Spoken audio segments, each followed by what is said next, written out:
Hello সবাইকে স্বাগতম জানাচ্ছি আমার চ্যানেলের পক্ষ থেকে। আমি মিঠুন সরকার। তো প্রিভিয়াস ভিডিওতে দেখিয়েছিলাম ইনক্লুড ফাংশনটা, রিকোয়ার ফাংশন, তারপর হচ্ছে ইনক্লুড ওয়ান্স ফাংশনটা কিভাবে রিকোয়ার ওয়ান ফাংশন কিভাবে কাজ করে থাকে। তো এই পর্বে দেখাবো যে পিএইচপির ফাইল হ্যান্ডেলিং কিভাবে করতে হয়।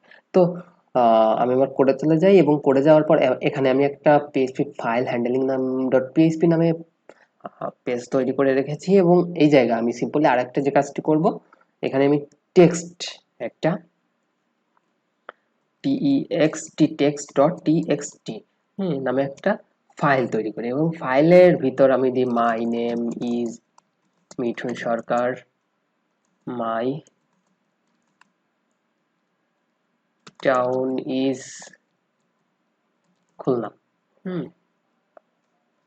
সাপোজ এটা দিয়ে আমি সেভ করি এবং সেভ করার পর এখানে দেখেন যে আমি ডেট টাইমের ভিতর থেকে আমি এটাকে ইনক্লুড করি এবং ইনক্লুড না, কপি করে এখানে পেস্ট করে দিই এবং এখানে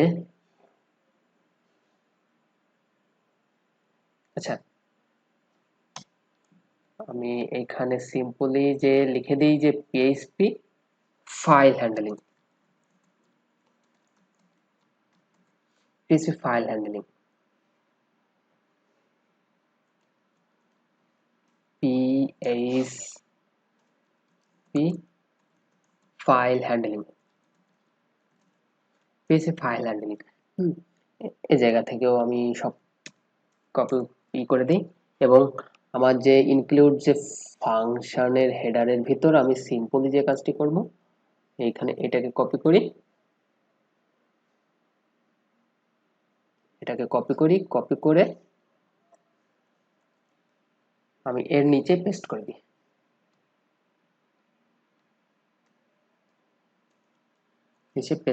এবং file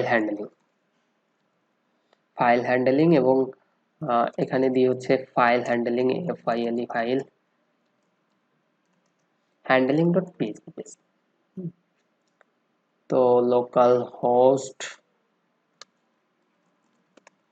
slash YouTube slash PHP ক্লাসের ভিতর যাই এবং ফাইল হ্যান্ডলিং ক্লিক করি, পিএইচপি ফাইল হ্যান্ডলিং। ঠিক আছে, এখনো কিন্তু আমি কোনো ফাইল করিনি, যার জন্য এখানে কিন্তু পাচ্ছে না। ঠিক আছে, তো আমি সিম্পলি যে কাজটি করব যে এইখানে পিএইচপি ব্লকটা লিখবো। ঠিক আছে, তো পিএইচপি ব্লকটা লেখার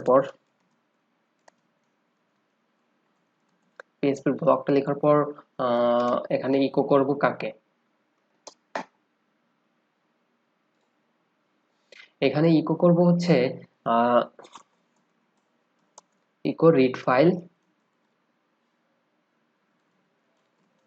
ফাইলকে ইকো করব এবং এর ভিতর কি থাকবে, এর ভিতর থাকবে হচ্ছে আমার ওই যে text.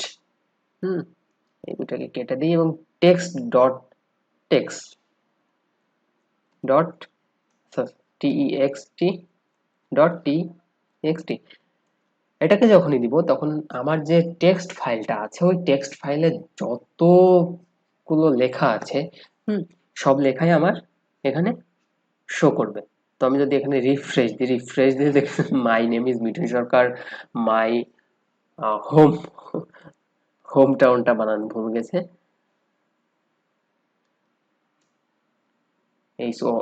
Home town is Khulna. তো এখানে দেখেন যে আমার কতগুলো লেটার আমি এখানে লিখেছি, অর্থাৎ 48টা লেটার এখানে লেখা আছে। তো পিএইচপি ফাইল হ্যান্ডলিংটা কিভাবে করতে হয় সেটা আমরা সিম্পলি দেখতে পারলাম। তো আজকের ভিডিও এই পর্যন্তই থাকবে। যদি ভিডিওটি ভালো লেগে থাকে অবশ্যই সাবস্ক্রাইব করবেন।